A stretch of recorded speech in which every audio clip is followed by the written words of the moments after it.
మా కొడుకు అక్కడ ఉంటాడు, హైదరాబాద్ ఉంటాడు. రోజు వచ్చిండు మాకు ఇక్కడ కులం సిట్టి ఉండే ఫస్ట్ తారీఖు సిట్టి కోసం వచ్చిండు.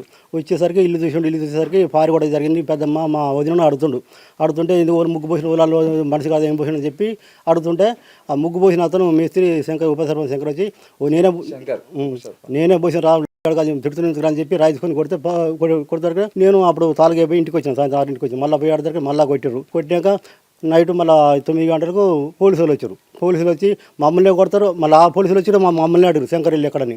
అడిగేసరికి మమ్మల్ని కొడతారు, మాకు ఫోన్ చేస్తారని చెప్పి ఆ పోలీసు వాళ్ళు ఇక్కడ ఉండగానే మా సురేష్ మళ్ళీ 1 ఫోన్ చేస్తే మళ్ళీ ఇంటికి వచ్చి మా సురేష్ ఇంటికాడ కూర్చొని అన్నం వచ్చి కొట్టి మా భార్యను కొట్టారు, నన్ను కొట్టారు, ముగ్గురు కొట్టిరు. నైట్ వెళ్ళిపోయాక మళ్ళీ పొద్దున సీగండి 6 గంటలకు వచ్చారు. నైట్ రాలే 2 ఫోన్ తీసుకుపోయారు. పొద్దుగాల నేను పోతే నా ఫోన్ కూడా తీసుకొని దగ్గర పెట్టుకోరు కొట్టారు. సాయంత్రం దాకా 5 ఎస్ఐ లేడు, స్టేషన్ లేడు. ఎస్ఐ లేకుండా 5 గంటల దాకా స్టేషన్ 5:30కి ఎస్ఐ వచ్చాడు. మమ్మల్ని ఇక ఇష్టం కొట్టి కోర్టుకు పోయినాక మళ్ళీ హాస్పిటల్ ఇచ్చి దెబ్బలు తాకినాయని చెప్పొద్దు మళ్ళీ పెడతా, మళ్ళీ ఆయనతో కేసు పెట్టుతా, మళ్ళీ అన్నాడు తిట్టిండని చెప్పి కేసు పెట్టిస్తా అని మళ్ళీ బీరించండి స్టేషన్కి వచ్చి మళ్ళీ ఆంజలి నగరకల్ స్టేషన్ తీసుకుపోయారు. ఆంజలి మళ్ళీ కోర్టుకు పోయినాక ఆ కానిస్టేబుల్ బాబు మీ కేసు ఎక్కువది, మీరు కాక దెబ్బలు కొట్టేది చెప్పితే అంతనే లాయర్ చూసి దెబ్బలు అయినా బాబు మీరు ఎందుకు భయపడతారని చెప్పి లాయర్ ఇట్లా జరా మీరు చూసుకొని మంచిగా దాసు హాస్పిటల్ తీసుకొని బాబు అని చెప్పిండు. లాయర్ చెప్పినాక లాయర్ ఉండి వెళ్ళిపోంటే మేము వెళ్ళేసాం సార్. తప్పు మాది ఏం లేదు సారు.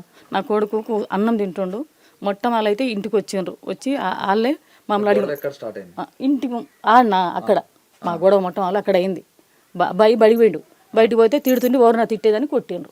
కొట్టినాక అబ్బాయిని గుంజుకొని ఇంటికి వచ్చి ఇక్కడ కూర్చొని అన్నం తింటుంటే మేము అనుకున్నాం కదా మనం ఇక్కడనే మాట్లాడుకుందాం, ఈ పంచాయతీ మన పంచాయతీ కదా అని ఈయన అన్నాడు. ఇక కేసు పెట్టక కూర్చొని అన్నం తింటుంటే తినే అబ్బాయిని ఒక ఆయనేమో ఏమనకు అన్నం తింటుండు అని ఆయన అన్నాడు.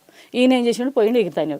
అరిచేతిలో పళ్ళెం ఉంది, కింద పడడానికి ఏం చేసారు సారు, ఆ పళ్ళెం కానిస్టేబుల్ అంట ఏరగాయన పాపం ఆయన ఏమండి మమ్మల్ని. నేను కాలు ముక్కుతున్నా, నాయన ఇంకా చెల్లులు ఏమనవా నాయన అంటుంటే ఇక ఏం చేసినట్టు చెల్లులు పట్టుకొని ఉరుకుతుంటే సార్ అయ్యో చెల్లి అని నేను పోతే ఏం చేశారు, రాళ్ళేసుకొని తరిమిరు అని పెట్టారు సార్. మా ఇమానం మాకు ఇలాంటి పంచాయతీ ఇంతవరకు ఇట్లాంటి పంచాయతీ మాకు తెలియదు. రాళ్ళు లేవు ఏ లేవు సార్. ఉరికినట్టుగా ఆయన పట్టుకొని ఆయనే చేసుకుంటూ తెలియదు మాకు.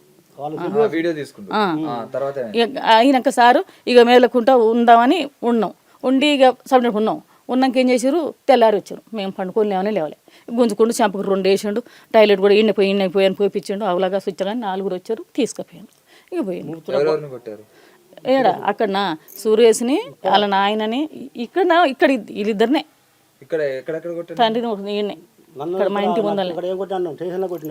అక్కడ పోయినాక ఎస్ఐ ఉండే రూమ్ ఉంటుందంటగా, అక్కడ పిల్లగాని మాత్రం అక్కడ ఉన్న సార్ ఒక ఆయన విసారించి నాయన అమ్మ ఇట్లోని దెబ్బలు ఎవరి వాళ్ళు ఇలాంటి దెబ్బలు అబ్బాయిని ఇట్ట పెట్టరు స్టేషన్లు గీసిన పోరు అబ్బాయి హాస్పిటల్ పోయిరాబు అని చూపించి చేసి ఆ మందుల కాగితాలను తెప్పించి ఇట్లా గండవేరియం పల్లిందని ఇవన్నీ ఆయన ఒక్కడ అడ్డం పడ్డారు. సాయం మాకు ఇలాంటి పంచాయతీ తెలియదు, మాట్లాడేది తెలియదు. ఇవాళని ఇట్లా మాట్లాడుతున్నాము.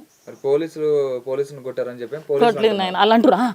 అబ్బాయి మీ తప్పు ఎట్టొస్తుంది, తప్పు రావాలి, మా దూటిపోతుంది. ఆ అబ్బాయికి అట్ట చేస్తే తప్పు అనిపిస్తేనే మంచిగా ఉంటుంది మాకు. మేము కేసు పెట్టలేదు. ఇక్కడనే అప్పుడే 100కు ఈయన ఫోన్ చేస్తున్నాడు. దెబ్బలు తాకింది నాకు, ఆల్రెడీ పెట్టేది ఎక్కడిది, మేము ఇక్కడ మాట్లాడుకుందాం అనుకున్నాం. మా అబ్బాయి అన్నాడు వాళ్ళు ఇప్పుడు తప్పు చేసినట్టు ఒప్పుకోలేకపోతే కేసులు పెడతానన్నారా పోలీసులు? ఇంకా నేను అడిగిపోని పోలీసు సార్ పోలీసు వాళ్ళు మమ్మల్ని కొట్టాక కూడా స్టేషన్లో దెబ్బలు కొట్టి మళ్ళీ మీరు ఎవరికి చెప్పొద్దు చెప్తే మళ్ళీ ఇప్పుడు ఉండగా ఉపసర్పంచ్ శంకర్ అంటే ఆయన పారి కూడా కట్టిన అతనితో మాలో అన్నాడని చెప్పి అన్నాడు ఎస్ఐ గారు అన్నారు. మేము ఎవరు తిట్టలేదు సార్, తిట్టలేదు ఎవరు తిట్టలేదు, ఎవరిని ఒక్క మడ కూడా లే. నాకు కొట్టిండు, ఈ పిల్ల కొట్టిండు,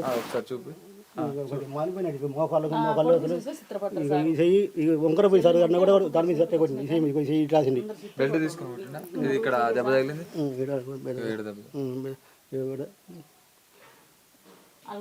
పోలీసుని అడిగితే పోలీసులు ఒక్క దెబ్బ కూడా వేయలేదని చెప్తున్నారు. కొట్టిరు కొట్టినామని చెప్పొద్దు, మీరు కొట్టినామని చెప్తే మళ్ళీ ఇంకో ఉంటా కేసు, కొట్టినామని చెప్తే మళ్ళీ ఇంకో కేసు పెడతాం అని అట్లా మీరు చెప్పలే. జడ్జి దగ్గర పోయి కూడా కొట్టలేదు. హైదరాబాద్లో ఉండు సార్, హాస్పిటల్ ఉండు. రోజు 3 రోజులు ట్రీట్మెంట్ తీసుకుంటాడ. కర్రంపేట పలికి మొత్తం బ్లడ్ కడుతుండకి వెళ్ళి అట్లా ఉండు. మళ్ళీ వస్తాడు మరిగా ఏమో చెప్తాడు కాబట్టి.